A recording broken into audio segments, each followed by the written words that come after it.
Audio on demand from Vision Christian Media. Foundations. I actually had an Orthodox Jewish man. He said, I know you Christians think we're all caught up in the law. He said, but when the Sabbath comes, I go to synagogue, I open my Bible and I read and God speaks to me. Foundations. Understanding the Jewish foundations of our Christian faith. With Robbo Robinson and Mandy Warby.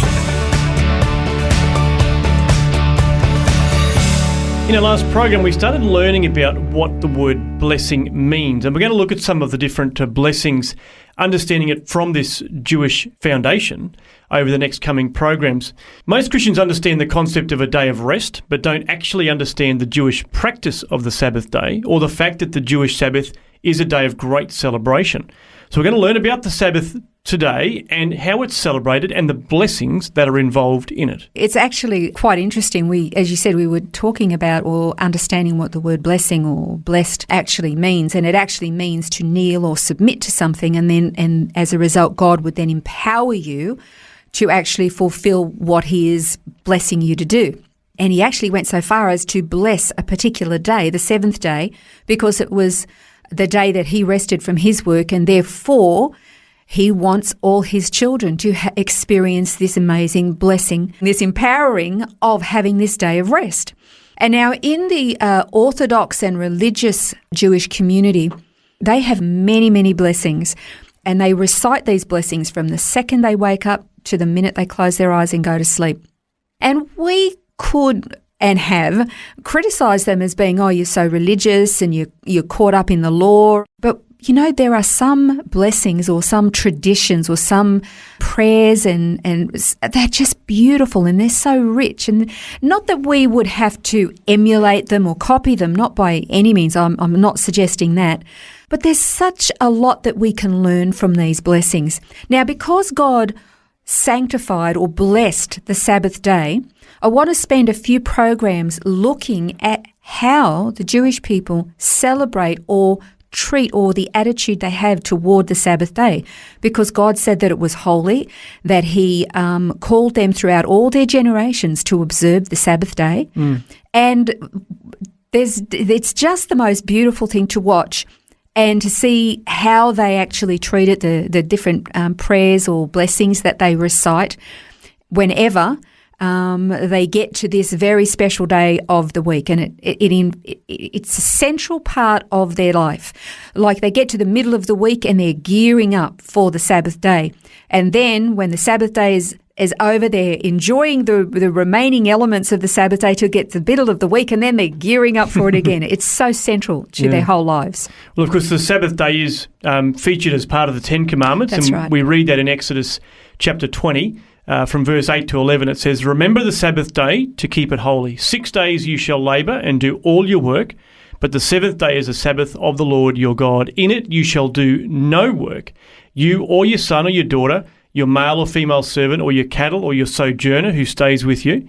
For in 6 days the Lord made the heavens and the earth, the sea and all that is in them, and rested on the seventh day. Therefore the Lord blessed the Sabbath day and made it holy." So He blessed it, which means He equipped and empowered it. I'm still sort of riding high on this meaning of blessing. It's really something. But to us, most of us would look at that particular verse and go, that's just really restrictive. Yeah. That's just so, I'm being tied up in something. We don't feel free in that. But I want to read you something from Isaiah. It's Isaiah 58, 13 to 14, where God was speaking about the Sabbath. He said, "If because of the Sabbath you turn your foot from doing your own pleasure on my holy day and call the Sabbath a delight and a holy day of the Lord honourable, and honour it, desisting from your own ways, from seeking your own pleasure and speaking your own word, then you'll take delight in the Lord, and I'll make you ride the heights of the earth, and I'll feed you with the heritage of Jacob your father, for the mouth of the Lord has spoken."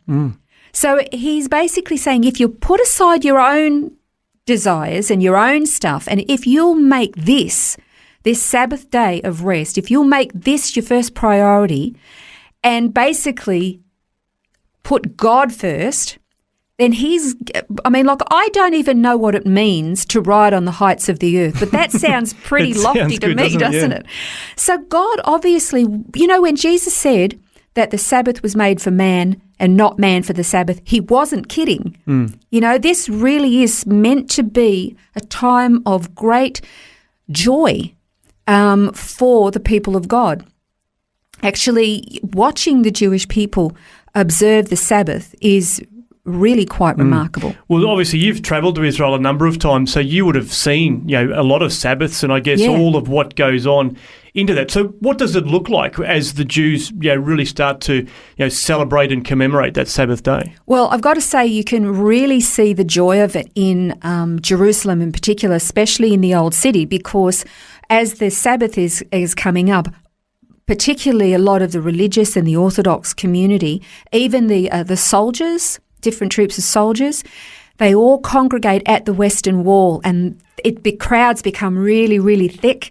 And then at the right time, because the Sabbath time that sets the sunset is different every time of the week, every Friday evening. And when it starts, they start to sing and they start to dance, and they're praying, and they're praising. Their arms and are in the air, and they're dancing. They've got their arms around each other, and they're circling, and they're cheering, and they're waving their hands, and they're so excited. They're so excited that the Sabbath has arrived, because this is their time with God. I actually had an Orthodox Jewish man. His name was Benjamin. He actually said to me, he said, I know you Christians think we're all caught up in the law. He said, but when the Sabbath comes, he said, I don't turn on my phone. I don't turn on a computer. I don't drive my car anywhere. I go to the synagogue. I open my Bible and I read, and God speaks to me. He said, if that's the law, I'll take it. Yeah, and absolutely. I thought, why, my gosh, how do you? Yeah. It was very, very difficult for me to try and even insinuate that what he was doing was wrong, because it's not. God said the Sabbath day was holy. Do you know that Jewish people won't even walk a certain distance? They have markers around, particularly Orthodox neighbourhoods, because the Bible talks about a Sabbath day journey. They're only they couldn't walk more than a certain distance. So they have markers around neighbourhoods. So you get this far, you can't go any further, and then you can get back and you haven't broken these laws. And one of the things that you notice during the Sabbath in Israel is that God is the priority. Their focus is on reading his word, fellowshipping, worshipping him, hearing what he's saying, and each other. Apart from God being the number one, it's each other. They play games, they feast, they eat a lot, let me tell you. All the preparation is done beforehand. Mums and wives are usually at home getting all the preparation done. The Sabbath, most businesses, non-retail that is, they close pretty early or midday-ish, early afternoon on a Friday. Usually grocery stores and flower shops stay open the longest, but they usually close about an hour before the Sabbath starts. Guys are buying flower sales go through the roof in Israel on Friday afternoon, on Shabbat afternoon, because they're taking flowers home for their wives and their mums. And then when the Sabbath begins, everything else stops. The food is prepared for that night and the next day, and they just enjoy each other. Everything is about each other. No electronics, nothing else, no distractions.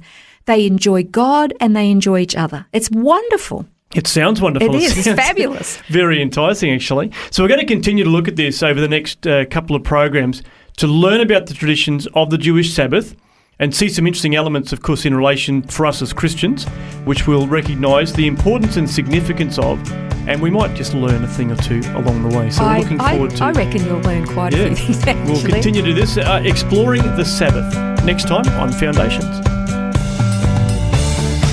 This has been Foundations, a look at the Jewish foundations of our Christian faith. For study notes, resources and more, see vision.org.au/foundations.